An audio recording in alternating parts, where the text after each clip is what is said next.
Ano ang pakiramdam ng isang bahay na kayang buksan ang lahat ng ilaw at aircon gamit lang ang bulong ng iyong boses? O isang tahanan na may sariling utak na kayang mag-lock ng mga pinto at mag-scan ng mukha ng mga bisita kahit nasa kabilang dako ka ng mundo? Akala ninyo ba sa mga pelikula lang ni Iron Man o sa Hollywood makikita ang ganitong karangyaan? Pues magugulat kayo dahil dito mismo sa Pilipinas, ang mga paborito nating artista at sikat na personalidad ay hindi lang basta nagpapatayo ng naglalakihang mansyon, kundi nilalagyan nila ito ng mga smart security system, automated lighting, fingerprint at retina access, at mga teknolohiyang tila galing sa hinaharap.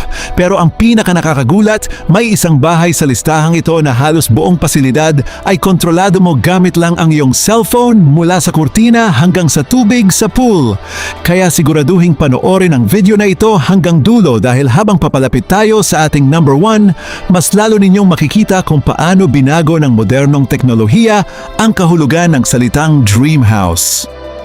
Bago natin silipin ang loob ng mga high-tech na palasyong ito, huwag kalimutang i-like ang video, mag-subscribe sa ating channel at pindutin ang notification bell para laging updated sa ating mga exclusive celebrity house tours at lifestyle videos. Handa na ba kayong mamangha?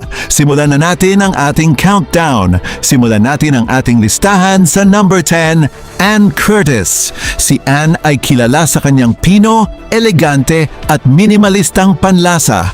Ngunit huwag kayong padadaya sa kanyang simpleng interior design dahil ang kanyang tahanan ay isang perpektong ehemplo ng quiet luxury na sinamahan ng modernong smart living. Ang bawat sulok ng kanyang bahay ay may automated lighting control kung saan pwedeng baguhin ang timpla ng liwanag depende sa mood ng gabi. Mayroon din itong centralized climate control at advanced entertainment systems na swak para sa kanyang pamilya. Ipinapakita ng bahay ni Ann na hindi mo kailangang magkaroon ng dambuhalang kastilyo para maging high-tech. Sapat na ang tamang kombinasyon ng sining at teknolohiya upang maging functional at komportable ang bawat espasyo. Dito naman tayo sa number 9, Vice Ganda. Ang Unkabogable Star ay kilalang nagmamay-ari ng isang dambuhalang ultramodernong mansyon sa isang marangyang subdivision sa Quezon City. Bukod sa sikat nitong glass elevator at elevated swimming pool, ang bahay na ito ay napapatakbo ng isang sopistikadong smart monitoring system. Dahil sa pagiging abala ni Vice sa showbiz, napakahalaga sa kanya ng seguridad at convenience. Ang kanyang tahanan ay nilagyan ng high-definition surveillance cameras na direktang nakakonekta sa kanyang smartphone kasama ang automated gates at biometric locks. Mayroon din itong pasadyang sound system na nakabaon sa mga pader na nagbibigay ng hotel-like luxury experience sa kanyang pamilya at mga bisita kapag may mga selebrasyon. Isang patunay na ang teknolohiya ay ang pinakamagandang kakampi ng isang abalang reyna ng telebisyon. Dumako naman tayo sa number 8, Heart Evangelista. Kung may isang artista na magpapakita sa atin kung paano pagsamahin ang sining at makabagong inobasyon, si Heart na yan. Ang kanyang tahanan ay hindi lamang isang gallery ng mga mamahaling obra at designer items, kundi isa ring matalinong bahay. Nilagyan ito ng mga advanced climate control sensors upang mapanatili ang tamang temperatura na nagpoprotekta sa kanyang mga mamahaling painting at luxury bags laban sa moisture at init. Meron din itong integrated smart lighting na kayang mag-adjust gamit ang boses o isang pindot lang sa tablet at mga modern appliances na may sariling artificial intelligence. Ito ay isang buhay na patunay na ang karangyaan ay mas nagniningning kapag hinaluan ng tamang teknolohiya. At para sa number 7, Manny Pacquiao. Ang pambansang kamao at world-class athlete ay hindi nagtitipid pagdating sa kaligtasan ng kanyang pamilya. Ang kanyang mga mansyon, particular na ang nasa Forbes Park at ang kanyang pinakabagong mega mansion sa General Santos City ay protektado ng military-grade surveillance technology. Mayroon itong command center na nagbabantay sa bawat anggulo ng malawak na property, mga motion sensor at state-of-the-art security alarms. Bukod sa seguridad, ang kanyang tahanan ay may malalaking private home theaters na may pinakabagong laser projector at Dolby Atmos surround sound, pati na rin ang mga automated filtration systems para sa kanyang mala-resort na swimming pool. Para sa isang boksingero na nagmula sa wala, ang kanyang high-tech na tahanan ang kanyang personal na kuta at santuwaryo ng tagumpay. Pumunta naman tayo sa number 6, Kris Aquino. Ang Queen of All Media ay kilala sa pagiging perfectionist, particular na pagdating sa kalinisan, kalusugan at kaginhawahan ng kanyang mga anak. Kaya naman ang kanyang tahanan ay nilagyan ng mga high-end, touchscreen kitchen appliances na halos marunong nang magluto mag-isa at mga automated air purification systems na sumasala sa hangin upang mapanatili itong malinis at ligtas sa mga allergen. Ang kanyang bahay ay mayroon ding advanced centralized security at automated blinds na sumusunod sa galaw ng araw. Ipinapakita ng tahanan ni Kris na ang tunay na halaga ng teknolohiya ay hindi lang para magyabang o magpakitang gilas, kundi upang magbigay ng kapayapaan ng isip at protektahan ang kalusugan ng mga mahal sa buhay.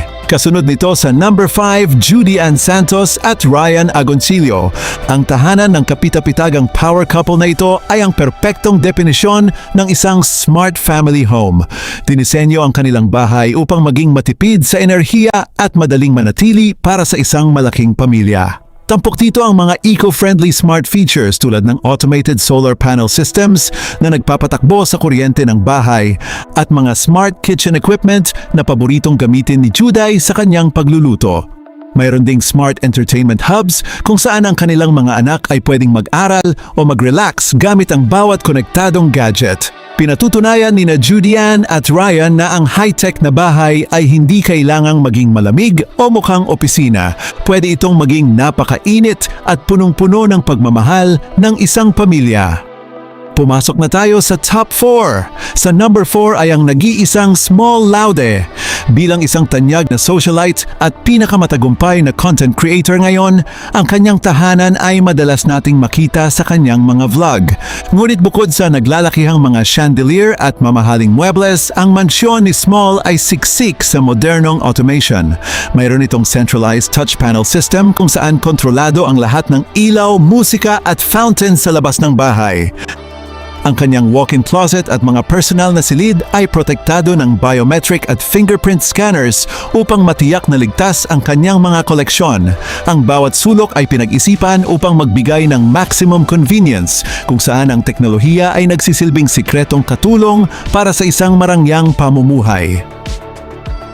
Diretso naman tayo sa number 3, Willie Revillame. Kilala si Kuya Will sa kanyang mga dambuhalang ari-arian mula sa mga yate, pribadong eroplano hanggang sa mga mansyon sa Tagaytay at Puerto Galera. Ang kanyang mga tahanan ay tila mga high-tech commercial resorts dahil sa lawak at advanced features nito. Mayroon itong commercial-grade security network na may sariling backup power generators na kayang magpatakbo ng buong property ng ilang araw kung magkaroon man ng blackout. Ang kanyang personal entertainment lounge ay may mga sound and lighting setup na katulad ng sa mga TV studio.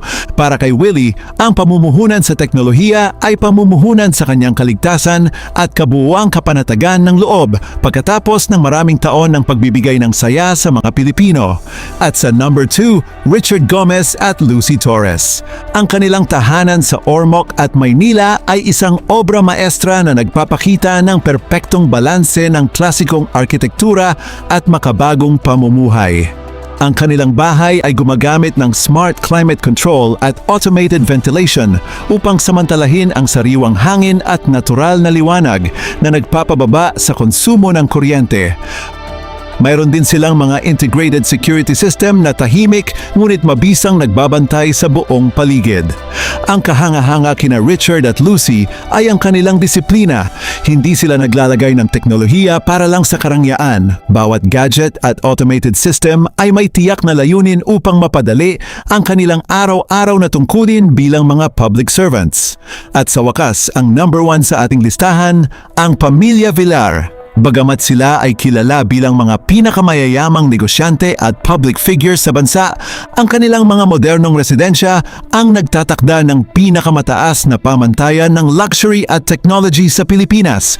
Ang kanilang mga tahanan ay may fully integrated smart home ecosystem. Ibig sabihin ang buong bahay mula sa pagbukas ng pinto, pag-adjust ng temperatura ng pool, pag-activate ng perimeter security, hanggang sa pagpapakain sa mga alagang hayop ay kayang kontrolin gamit lamang ang isang smartphone o voice command mula sa kahit saang sulok ng mundo. Ito ang rurok ng modernong inhinyerya at arkitektura sa bansa. Ngunit sa pagtatapos ng ating listahan, ano nga ba ang pinakamahalagang aral na maiiwan sa atin ng mga high-tech na mansyong ito? Madali nating maisip na ang teknolohiya ay para lamang sa mga may milyong piso. Pero ang totoo, ang tunay na esensya ng isang smart home ay hindi ang presyo nito kundi ang pagkalinga, care at proteksyon. Sa modernong panahon, hindi mo na kailangang maging bilyonaryo para magkaroon ng ligtas na tahanan. Ang isang simpleng smart bulb na pinapatay mo gamit ang cellphone para makatipid sa kuryente o isang murang CCTV camera na binili mo online para mabantayan ang iyong mga magulang o anak habang ikaw ay nasa trabaho. Yan ang tunay na diwa ng teknolohiya. Ang teknolohiya ay ginawa hindi para ipagmalaki ang ating yaman, kundi para bigyan tayo ng kapayapaan ng isip, peace of mind, at mas maraming oras na pwede nating ihandog sa mga taong mahal natin.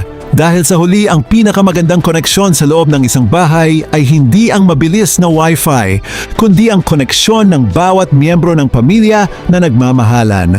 Grabe, nakaka-amaze at nakaka-inspire talaga.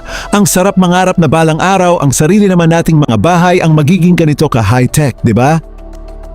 Kung kayo ang tatanungin, mga katropa, aling bahay ang pinakagusto ninyong tirhan? Ang simpleng ngunit modernong bahay ba ni Ann Curtis, ang unkabogable mansion ni Vice Ganda, o ang bilyonaryong smart estate ng Pamilya Villar? I-comment ninyo ang inyong sagot sa ibaba dahil babasahin ko yan isa-isa. Baka ang susunod nating video ay tungkol naman sa paborito mong celebrity. Huwag kalimutang i-like ang video na ito, mag-subscribe at i-share ito sa inyong mga kaibigan para sabay-sabay kayong ma-inspire. Question of the day.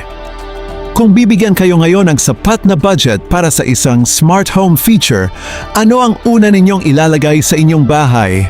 Isang smart security system para sa kaligtasan, automated lights para sa convenience, o isang sariling home theater para sa bonding ng buong pamilya? I-type na ang inyong sagot sa comment section. Maraming salamat sa panonood mga katropa. Lagi ninyong tandaan, mangarap ka, gumamit ng diskarte at pagtrabahuhan mo ito. Magkita-kita tayo sa susunod na video.